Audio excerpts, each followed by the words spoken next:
Hey guys, it's Lindsay with Mama Shmoo's Homeschool Reviews. Welcome to my table where we do all of our homeschool during the day.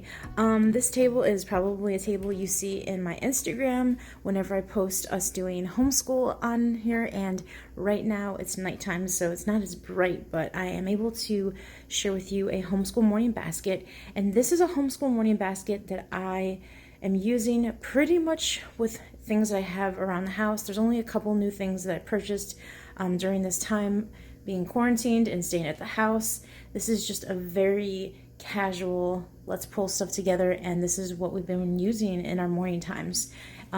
So I want to just share with you guys all of these things I share, and I link down below. You do not have to buy. This video is just to give you guys ideas. So I hope this inspires you. I love seeing other people's morning baskets, and I know you guys like watching them, so I'm going to do one for you in the middle of the month, of course. Not at the beginning of the month, but in the middle.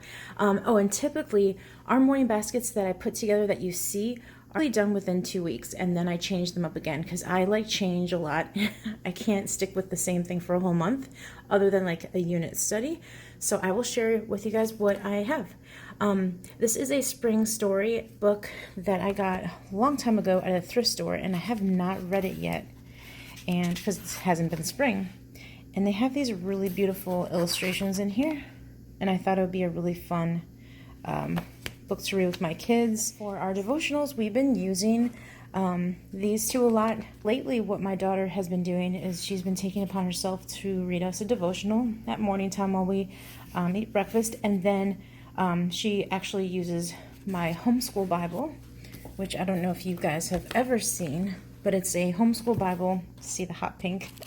This looks like a 90s Bible, but I love it.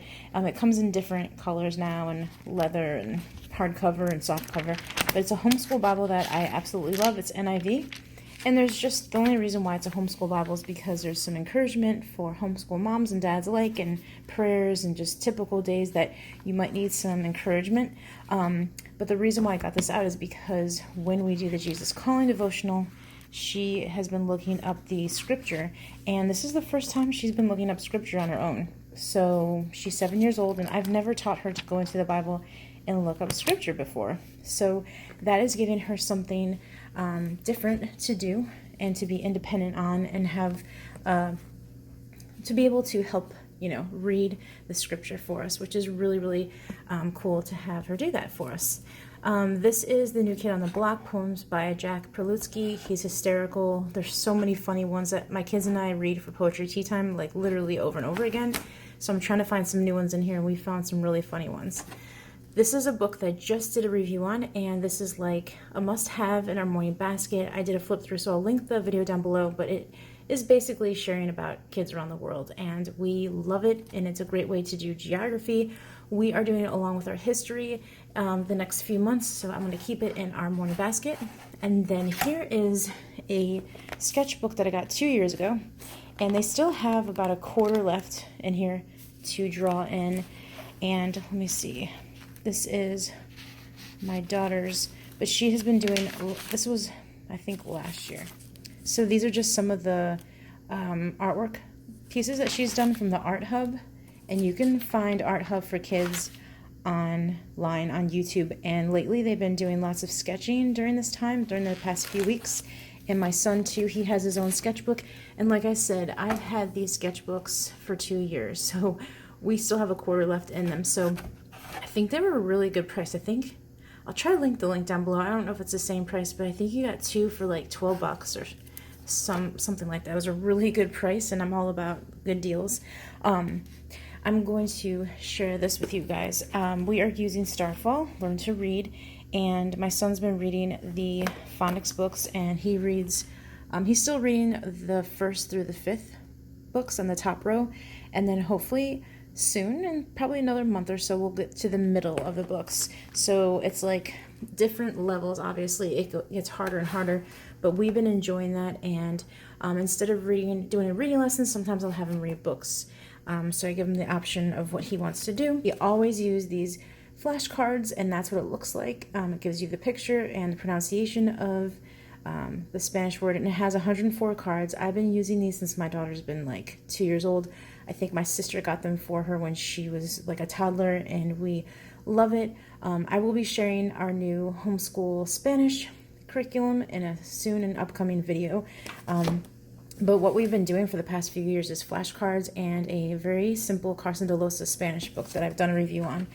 This is my ASL alphabet book, and I put this in our morning basket once in a blue moon just to go over the alphabet. And this is by a mom that sent it to me a while back, and it's called The Therapy Momma. And this you can find on Teachers Pay Teachers. She does a lot of things for toddlers and for special needs kids, and it's a really, really great little flip flashcard thing that you can do and put in your morning basket, and we love it.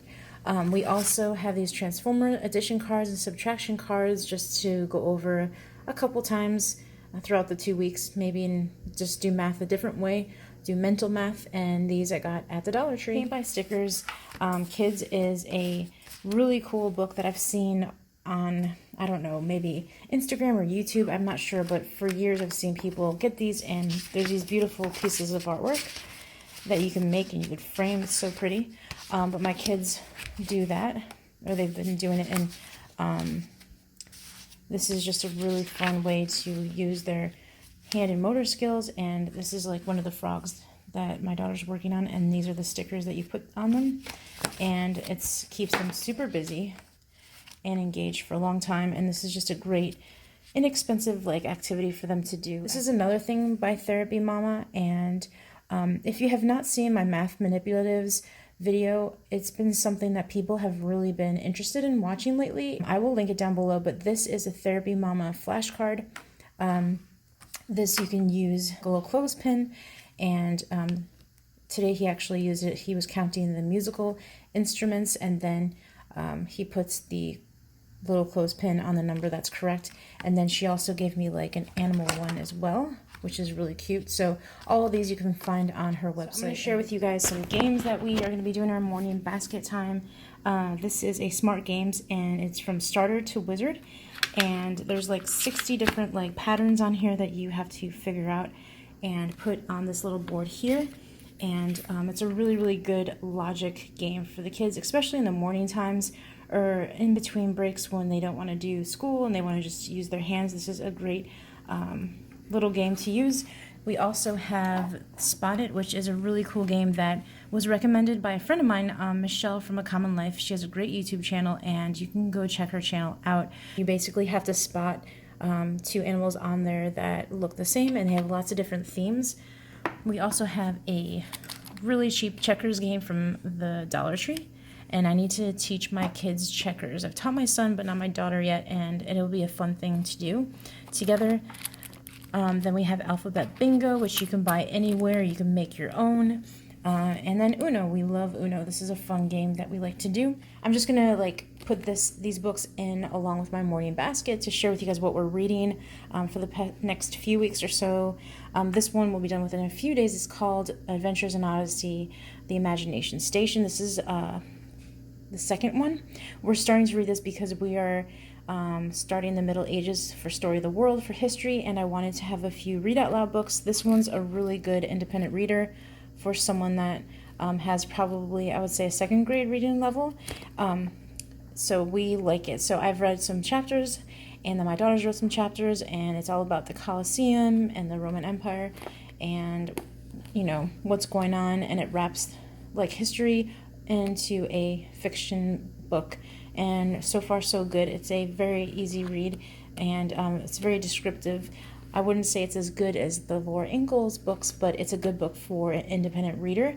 And if your kids like history, it's definitely a good set. I got this one, the first one, and the third one. And then this one we are listening to on audio, and sometimes I read it out loud, The Little Town on the Prairie. We've read all the way up to The Little Town on the Prairie. We have 2 more to go. These Happy Golden Years and The First 4 Years. This is not written by Laura Ingalls. This is written by Cynthia Rylant. It is in between On the Banks of Plum Creek and By the Shores of Silver Lake. Like that's where the book would be in the series if you're reading it in order. But so far so good, we love it. And I'm going to go through my stuff really quickly, like what I'm reading from my morning basket.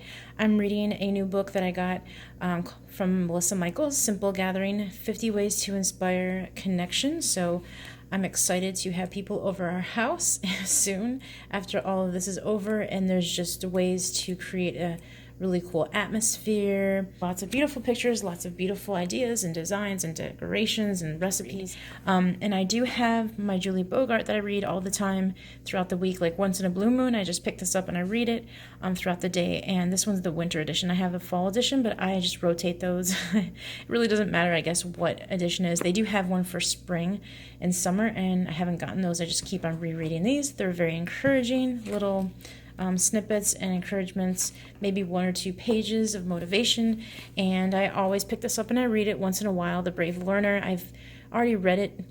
I think I'm like halfway through it the second time, but I like to just reread things over and over again to get in my head. And Charlotte Mason Companion, same thing here. Every time I pick this up, I just pick like a new chapter to read that just I feel like would help me for the season in my life that I'm going through with my kids, and so it works out really well. That is basically it. My little morning basket for myself, and a few things that we like to do in the morning just to make things more fun during this season in our lives when we're staying at home a lot. This is definitely helpful, and like I said, you don't need to buy anything new. There's things that you can gather from your home, in your kids' room that you put away for a while, and bring it down to the morning baskets and get a devotional or a really good poetry book or art book and call it a day and make it simple. Like I said, I have Bibles here that we rotate with, and more poetry books and art books and things like that that I, rotate throughout the week. But this is just some of the stuff that we are going to be doing in the next week or two, and then we'll change it up again. So I hope this helps you guys out. Thank you guys so much for watching Momma Schmooze Homeschool Reviews. If you are not subscribed, I would love to have you guys join. I will talk to you guys later. Bye.